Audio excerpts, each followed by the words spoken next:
देश में एक तरफ बहुत बड़ा मुसलमानों को लेकर षड्यंत्र चल रहा है। मुसलमानों को लेकर बड़ी बड़ी सभाओं में हेट स्पीच के मामले सामने आ रहे हैं। अब ये जो मामला आया है दोस्तों, बड़ा ही आश्चर्यचकित मामला है।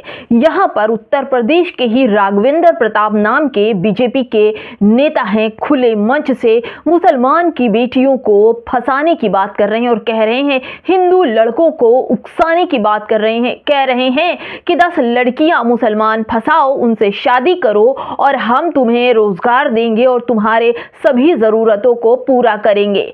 कौन कौन लड़का तैयार है हिंदू लड़के और मुस्लिम लड़कियों से शादी करने के लिए? मुस्लिम 10-10 लड़कियां फंसाओ और तुरंत शादी करो और पूरी सहायता ये राघवेंद्र प्रताप देने वाले हैं। इनके पास इतनी दौलत आई कहां से लाई, इस पर सवाल बैठता है। और इनके हेट स्पीच मामले में इन पर FIR भी होनी चाहिए। जिस तरह से ये लोग खुले मंच से मुसलमानों के लिए इतनी बुरी नीयत रखते हैं और साथ ही साथ महिला आयोग, मानवाधिकार आयोग सोया हुआ है, आंखें बंद किया हुआ है।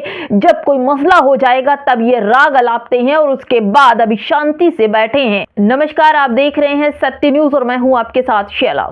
जिस तरह से मुसलमानों को लेकर हेट स्पीच के मामले लगातार सुर्खियां बटोरते रहते हैं और तमाम जो हिंदूवादी नेता हैं जो अपने आप को बीजेपी का विधायक, मंत्री और CM लगाते हैं और वही मुसलमानों के लिए जहर उगलने का लगातार काम कर रहे हैं। दोस्तों, एक नेता जिसका पद और गरिमा होती है, जब वो नीच हरकत पर उतर आए तो आम नेताओं की बात तो पूछिए मत। ये लोग खुलेआम मुसलमान की लड़कियों के साथ गलत करने की बात कर रहे हैं, गलत बोल रहे हैं और गलत ही गलत उनके साथ लोगों को आर्मी लगा दी है। ये जो फौज खड़ी हुई है राक्षसों की, ये अब मुस्लिम लड़कियों पर नजर गड़ाकर बैठ गई है। जिस तरह से अभी यूपी में, उत्तर प्रदेश की बात मैं कर रही हूँ, उत्तर प्रदेश में NCRB की जो रिपोर्ट आई है दोस्तों, उसमें बताया गया कि हिंदू महिलाओं के साथ जिस तरह के कृत्य हुए हैं, जितने अपराध हुए हैं, जो उनके साथ भ्रष्टाचार हुआ है, उनके साथ दुर्व्यवहार हुआ है, ये ज्यादातर वो हिंदू महिलाएं थी जिनके साथ व्यवहार हुआ और जो अपराधी हैं वो भी हिंदू हैं। अब इन लोगों ने एक षड्यंत्र बेरोजगार युवाओं को उकसाना शुरू कर दिया है। बेरोजगार युवाओं को जगह जगह पंडाल और सभाएं लगाकर वहां के हिंदू भोले भाले उनके बच्चों को बहलाकर फुसलाकर उनको अपराधी बनाए जाने के लिए बड़ी बड़ी सभाएं की जा रही हैं। और ये कहा जा रहा है कि लड़कियों यानी कि मुस्लिम मुल्ली लड़कियों को इस तरह से बात की जा रही है। ये बात कर रहे हैं उत्तर प्रदेश के ही विधायक हैं। अपने पद और गरिमा को जूते चप्पल से रौंद कर राघवेंद्र प्रताप इस तरह की बात कर रहे हैं। सभा में बैठे नौजवान लड़कों को उकसा रहे हैं, अपराधी बना रहे हैं और साथ ही साथ अपराध करने का वो पैसा भी दे रहे हैं, नौकरी भी दे रहे हैं। इन सब की जांच होनी चाहिए। CBI और सब कहां चला गया है? क्यों इन लोगों की जांच नहीं हो रही? इनके हेट स्पीच के मामले लगातार बढ़ रहे हैं। कभी बुर्का नकाब को लेकर कहा जाता है। अभी कल संगीत सोम ने जिस तरह से मेरठ में बयान दिया और कहा कि मुसलमान जो नकाब ओढ़ती हैं उसके अंदर सबसे ज्यादा गलत काम होते हैं और वोट चोरी होती है और तरह आतंकवादी जो होते हैं वो नकाब होते हैं, नकाब में ही छिपे होते हैं। और इस तरह से मुसलमानों की लड़कियों को नकाब नहीं ओढ़ना चाहिए, नकाब पूरी तरह से बैंड होना चाहिए। दोस्तों, आप क्या सकते, जब तक मुंह खुला होता है तो ये समझ नहीं पाते हैं कि क्या इनके साथ करना है। लेकिन जब नकाब बैंड हो जाएगा, जब मुस्लिम लड़कियां खुले में चलने लगेंगी तो उनके साथ भी इसी तरह का अपराध करेंगे जैसे तमाम आम दलित बेटियों के साथ अपराध हो रहा है। कल देखिए, कल किस तरह का अपराध हुआ। एक डॉक्टर बेटी को परेशान किया जा रहा था एक पुलिस वर्दीधारी व्यक्ति के आगे। दोनों ही हिंदू थे। लेकिन अब इन लोगों का जो निशान है, जो इन लोगों की सोच है, जो समझ है, तमाम मुद्दों से भटका कर केवल और केवल अपनी गंदी राजनीति को बढ़ाते हुए ये बीजेपी के विधायक, मंत्री, सांसद सबके सब मुसलमानों के पीछे पड़े हुए हैं। अब इनकी नीच हरकत मुसलमानों की बेटियों पर नजर आकर टिक गई है। खुलेआम भाषण दे रहे हैं रघुविंदर प्रताप और खुले में पुलिस वाले। ये वीडियो वायरल है लेकिन फिर भी सरकार कुछ करने वाली नहीं है और सरकार चाहती है कि इस तरह की आपत्तिजनक चीजें हो, नहीं तो फौरन ही इस व्यक्ति के ऊपर आफत आनी चाहिए, इस पर एफआईआर होनी चाहिए और इसका पद भी छिन जाना चाहिए। जिस तरह का ये भाषण दे रहा है, नौजवानों को राक्षस बना रहा है, जिनके मासूम हिंदू समुदाय के, जो दलित समाज के, इन जैसी भाषण और सभाओं में सिर्फ दलित समाज के बेटे वहां पर उपस्थित होते, क्योंकि इन्हीं के पास रोजगार नहीं है, इन्हीं के पास काम नहीं है। यही दंगे में इनको झोंक दिया जाता है, इन्हीं को ही उकसाया जाता है। अब मुस्लिम बेटियों को भी कह रहा है, ये राघवेंद्र प्रताप सिंह खुले में कह रहा है कि 10-10 मुसलमान लड़कियों को लाओ और 10-10 लोगों से शादी करो और मैं तुम्हें पैसा भी दूंगा, रोजगार भी दूंगा, नौकरी भी दूंगा, सब कुछ दूंगा, बताओ कौन कौन तैयार हो। तमाम सभा में बैठे हिंदू लड़के, जिन बेरोजगार लड़के खुद से खुशी खुशी अपराधी बनने के लिए, फांसी पे चढ़ने के लिए तैयार हो रहे हैं, हाथे उठा रहे हैं। दोस्तों, आपको लगता नहीं कि ये सरकार जाने के बाद इन लोगों का क्या होगा?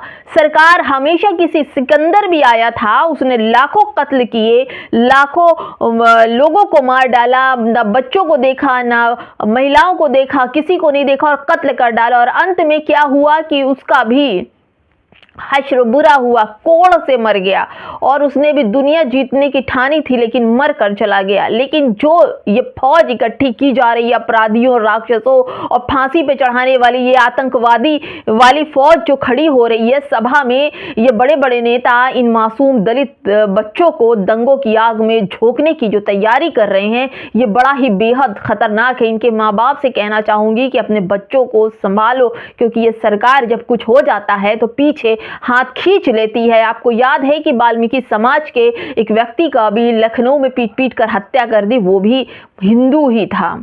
दोस्तों, अभी हाल ही में जिस तरह से लगातार दलितों के साथ बेरहमी से, अभी कल की बात देखिए, कहीं ना कहीं बात की जाए तो दलितों को न पानी दिया जाता है, न खाना दिया जाता है, और असल में कुत्ते को गाली दे देने से एक 14 साल के मासूम की पीट पीट कर ही हत्या कर दी कि वो दलित समाज से था। आपको बता दूं कि यादव समाज के बच्चे को इसलिए पढ़ने स्कूल में नहीं दिया और कहा गया, टीचर प्रिंसिपल ने बोला कि जाओ जाकर मवेशी चराओ, तुम्हें पढ़ने की क्या जरूरत है।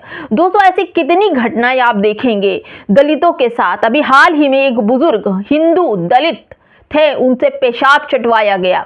ये क्या अपराध नहीं है? जिस तरह से हिंदुओं की, लड़कों की, दलितों की जो जिस तरह की फौज इकट्ठा कर रहे हैं, ये नेता अपराधी बना रहे हैं और अगर कुछ हो जाता है तो यही नेता पीछे हाथ खींच लेते हैं और ये बच्चे बुरी तरह से सरकार का शिकार बन जाते हैं। फिर इन पर कार्रवाई होती है, एफआईआर होती है और आजीवन कारावास जाने के लिए तैयार रहते हैं। दोस्तों, आपको बता दें, प्रोफेसर इलाहाबादी लिखते हैं उसी पोस्ट में, ये राघवेंद्र प्रताप का जो भाषण है उसको पोस्ट करते हुए कहते हैं, बीजेपी उत्तर प्रदेश के विधायक राघवेंद्र प्रताप सिंह खुले मंच से धर्मांतरण का बढ़ावा दे रहे हैं। अभी कोई मुस्लिम होता तो न जाने उस पर कितनी धाराएं लग जाती, लेकिन ये शायद ये संवैधानिक सिस्टम के दायरे में रहकर बोल रहा है। दोस्तों, जब तक आपके पीछे कोई बड़ा चेहरा ना हो, आपके पीछे कोई बड़ा हाथ ना हो, तो आप इतनी बड़ी बात को नहीं बोल सकते, वो भी खुले मंच से। आपको, इनको पता है कि हमारे साथ कुछ होना नहीं है। मोहम्मद कामिल लिखते हैं, चारों तरफ शिकारी घूम रहे हैं, हुकूमत के पूरे सरपरस्ती के साथ आप और हम सबको जागरूक करना है और ये जो देश में नफरत फैल रही है इसको रोकना चाहिए और ऐसे लोगों पर कार्रवाई क्या होगी आप सबको पता है। इनकी खुद ब खुद जिम्मेदारी अपने आप को लेनी पड़ेगी। दोस्तों, इमरान मेहंदी आर्मी कहते हैं, हम मांग करते हैं कि तुरंत एफआईआर कर अपराधी के खिलाफ कड़ी कार्रवाई की जाए। रैली सभा का ऑडियो वीडियो फॉरेंसिक जांच के लिए मान एजेंसी को सौंप दिया जाए। क्षेत्र की मुस्लिम लड़कियों की सुरक्षा सुनिश्चित करते हैं तो तत्काल सुरक्षा का सहायता केंद्र तैयार किया जाए। साक्ष्य मौजूद है, उक्त भाषण का वीडियो रिकॉर्ड उपलब्ध है, आवश्यक अधिकारियों के लिए तुरंत साझा करने को तैयार हैं। जिस तरह से मुसलमान लड़कियों को टारगेट किया जा रहा है दोस्तों, बेहद शर्मनाक है और नरेंद्र मोदी की सरकार सोई है। सीबीआई, ईडी और तमाम मानव अधिकार आयोग और महिला अधिकार आयोग कान में रुई डालकर सोया हो गया। अगर कुछ हो जाता है तो इसकी पूरी जिम्मेदारी ये इस राघवेंद्र प्रताप की है, क्योंकि इसने ही तमाम उन युवाओं को मुस्लिम लड़कियों के प्रति बहकाने का काम किया है।